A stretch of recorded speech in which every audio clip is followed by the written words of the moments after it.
Salut à tous, j'espère que vous allez bien.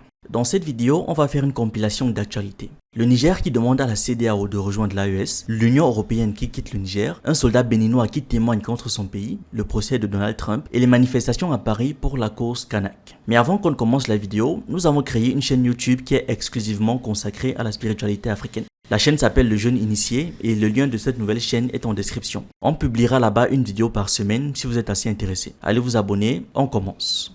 Avant qu'on ne continue, pour les nouveaux sur cette chaîne, on parle de culture africaine, d'actualité, d'histoire et on fait des analyses. Aussi, notre équipe offre des services d'animation, de modélisation 2D, 3D et de montage vidéo. Au besoin, contactez-nous à ce numéro et il y a des informations complémentaires en description. Revenons au sujet. Le premier ministre nigérien, Ali Lamin Zein, a exhorté les pays membres de la CEDEAO à adhérer à l'Alliance des États du Sahel. Cette déclaration a été faite à Nairobi lors de la réunion annuelle de la Banque africaine de développement, rapporte le média panafricain Afrique sur 7. Je ne veux pas être provocateur, mais je suggère que les pays de la CEDEAO rejoignent l'AES. Il y a des États de la CEDEAO qui aimeraient probablement adhérer à l'AES parce que l'AES respecte la souveraineté de chaque État et du continent dans son ensemble, a déclaré le Premier ministre. Afrique sur 7 souligne que les propos de Zein pourraient être perçus comme provocateurs par les pays de la CEDEAO qui sont en train de négocier avec le Burkina Faso, le Niger et le Mali pour leur réintégration au sein de la CEDEAO. Le nouveau président du Sénégal, Bassirou Diomaye Faye, a récemment visité le Mali et le Burkina Faso dans le cadre de cette mission. Pour rappel, le 28 janvier, la Troïka sahélienne avait annoncé son retrait de la CEDEAO. Dans une déclaration commune, ces pays ont indiqué que l'organisation avait échoué à les aider dans leur lutte contre le terrorisme et à sécuriser leur territoire.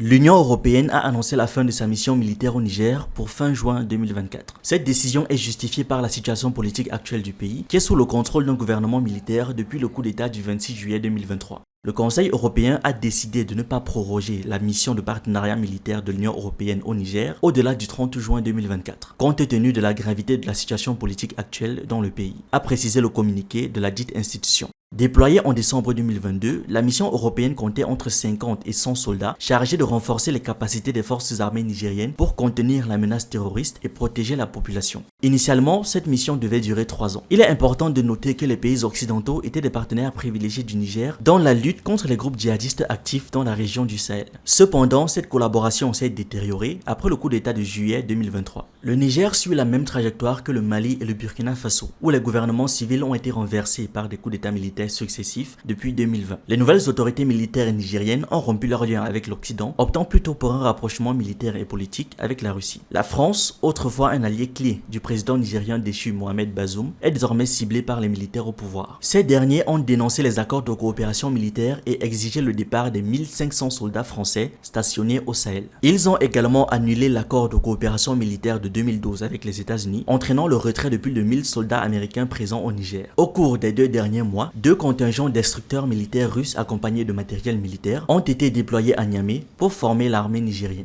Un soldat béninois a témoigné de la présence de troupes françaises dans la région de Kandi, participant aux opérations avec les forces armées du Bénin. Depuis plusieurs mois, des rumeurs persistantes évoquent l'existence d'une base militaire française au Bénin. Les autorités de Cotonou reconnaissent uniquement la présence d'instructeurs sur leur sol, tandis que certains résidents affirment la présence d'un contingent français important, composé majoritairement de jeunes de moins de 30 ans.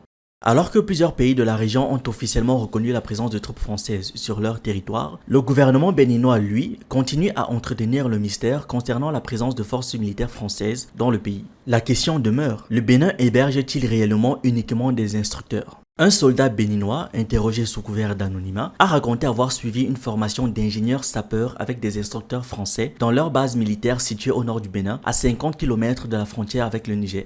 Les Français nous aident comment traquer les djihadistes. Ils interviennent directement parce qu'ils ont l'autorisation. Nous menons des opérations ensemble. Ils sont venus nous former et aussi de lancer des assauts devant nous avant de repartir. Ils ont fait 2 ans déjà à Tanguita. Ils ont leur cargo qui atterrit sur la piste pour apporter le matériel qu'il faut.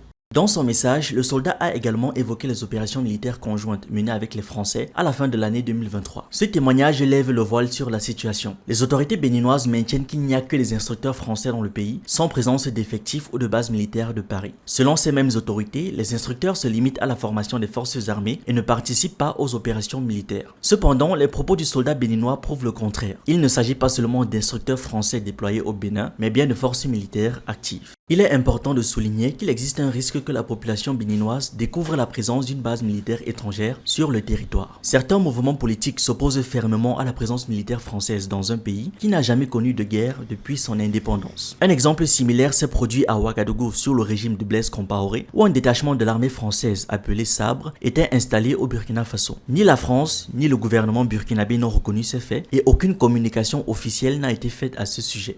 Biogawe, citoyen béninois et partisan de l'opposition vivant dans le nord du pays, s'est exprimé en ces termes. On voit des militaires un peu partout dans la ville de Kondi, précisément dans le département de la Libori. On voit une base militaire française qui est là. Ils sont situés dans un coin du camp militaire de Kondi. Ils ont créé une base à côté. On se pose la question, quel est leur rôle? Malgré la présence de cette base militaire française, les djihadistes sont venus frapper la prison civile de Kondi 3 fois. Il semble que la France envisage de faire du Bénin le quartier général de ses troupes dans la région ouest africaine. Avec l'expulsion des militaires français de 3 pays du Sahel qui ont lutté de manière inefficace contre le terrorisme pendant plus d'une décennie, le Bénin devient d'autant plus stratégique. En partageant des frontières avec le Burkina Faso et le Niger, le Bénin offre un emplacement clé pour le renseignement français qui cherche à obtenir des informations cruciales sur le Niger, où une société française exploite la ressource principale du pays. Plus les autorités de Cotonou continuent de nier la réalité des faits, plus la communauté internationale pourrait se méfier de la présence de militaires français au Bénin. Alors que Patrice Talon rejette toutes les accusations des autorités nigériennes et envoie des lettres pour apaiser le général Tchiani, de nouvelles preuves émergent chaque jour, confirmant la présence de soldats français opérant bel et bien au Bénin. En d'autres termes, les inquiétudes du Niger qui refuse d'ouvrir ses frontières avec le Bénin en raison des menaces sécuritaires semblent justifiées.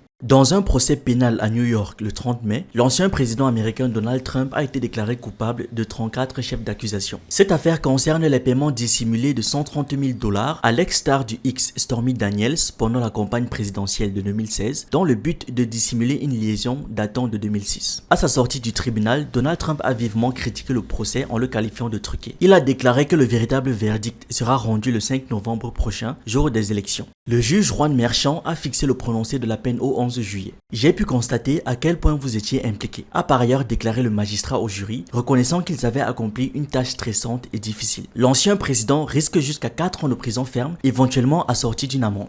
Il pourrait aussi se voir condamné à une peine de prison avec sursis probatoire, voire à des travaux d'intérêt général. Le premier débat entre Biden et Trump dans moins d'1 mois. C'est un jour de honte, a regretté le chef républicain du Congrès, Mike Johnson. Les démocrates applaudissent la condamnation du chef du parti adverse sur la base de charges ridicules, fondées sur les témoignages d'un avocat condamné et radié du barreau. Il s'agissait d'un exercice purement politique et non juridique. Nul n'est au-dessus des lois, a réagi de son côté l'équipe de campagne de Biden. Le premier débat entre Donald Trump et Joe Biden doit avoir lieu le 27 juin prochain. Et le candidat républicain devrait recevoir officiellement à la convention de Milwaukee du 15 au 18 juillet l'investiture de son parti. À Paris, un rassemblement de soutien à la cause kanak a eu lieu suite aux émeutes qui ont secoué l'archipel mi-avril. Le 1er juin, de nombreuses personnes ont défilé dans les rues de la capitale française pour exprimer leur solidarité envers le peuple kanak de Nouvelle-Calédonie. Des banderoles telles que Solidarité Kanaki, Hommage aux martyrs kanak et Jeunesse de Kanaki assassinés par les milices racistes et coloniales étaient visibles lors de la manifestation. Les participants ont scandé des slogans exigeant justice, vérité pour la jeunesse kanak assassinée. Cette manifestation a été organisée conjointement avec un cortège pro-palestinien qui a rassemblé des milliers de personnes. Certains manifestants ont également rendu hommage à Clément Méric, militant d'extrême gauche tué en juin 2013 lors d'affrontements avec des nationalistes radicaux. La Kanaki Nouvelle-Calédonie, territoire français situé dans le Pacifique Sud, a été le théâtre de plusieurs jours d'émeutes mi-avril en réaction à un projet de loi. Ce projet visait à intégrer au corps électoral local les citoyens français nés sur l'île ou y résidant depuis au moins 10 ans. L'état d'urgence, décrété le 15 mai, a finalement été levé le 28 mai. Les troubles ont malheureusement entraîné la mort de 7 personnes, dont 2 gendarmes. Cette crise a mis en lumière les difficultés de la politique de la France à l'égard de ses anciennes colonies, comme l'a souligné Maria Zakharova, porte-parole du ministre russe des Affaires étrangères.